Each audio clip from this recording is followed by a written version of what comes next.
up for debate this evening. Let me bring in Mr. O.P. Rawat, who's the former Chief Election Commissioner of India. He's joining me on the broadcast, and the attempt is to understand the protocol with the Election Commission when it is about polling in any state or in the country. Mr. Rawat, thank you so much for joining us on the broadcast. I first like to welcome you and understand, do you see something clearly amiss when it is about the role of the State Election Commission over what has happened in the state of West Bengal? Actually, the local elections are always bitterly fought, not only in West Bengal, but most of the states, because the stakes are too high for the local populace, and the governance issues at the local level, they cause all these stresses and strains at the time of elections. But any violence is really unfortunate, whether it is elections or otherwise. There should be a strict protocol like Election Commission of India for legislative and parliament elections.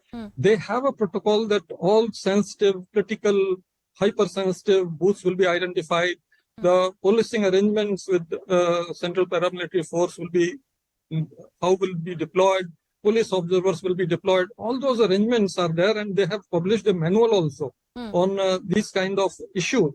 If those arrangements are in place, violence can be mitigated. Like in Bihar elections earlier, it used to be really very violent, but starting 2015, you see that there has been not a single case of violent incident there during legislative assembly election. Mr. Rawat, I'd like to understand, while you say that, when you talk about the sensitive areas, the sensitive booths, even after the direction of the High Court, the Calcutta High Court, do you see that that entire protocol, that process was followed duly by the State Election Commission? Because what is being claimed is otherwise by the opposition in the state of West Bengal.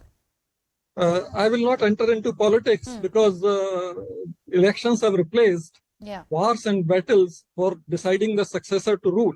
So I won't go into that area, but because High Court directed at the time when we were in the thick of it, when campaigning was on. So at that time, when when the building is burning, you don't look for the water holes.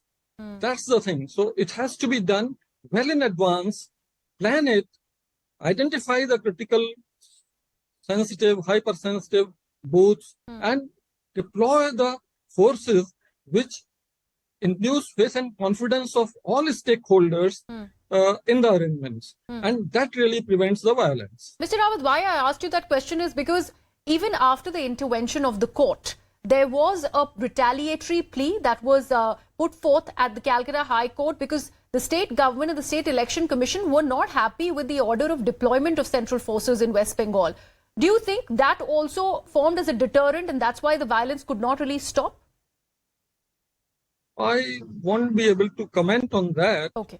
But basically the preparedness beforehand and deployment of forces according to that strategy with proper identification of all these sensitive and critical areas would have really prevented. Okay. But nothing much could have been done after you are in it. Okay. All right. Mr. O.P. Rawat, thank you so much. I appreciate you joining us on Viewpoint and giving your time on the broadcast.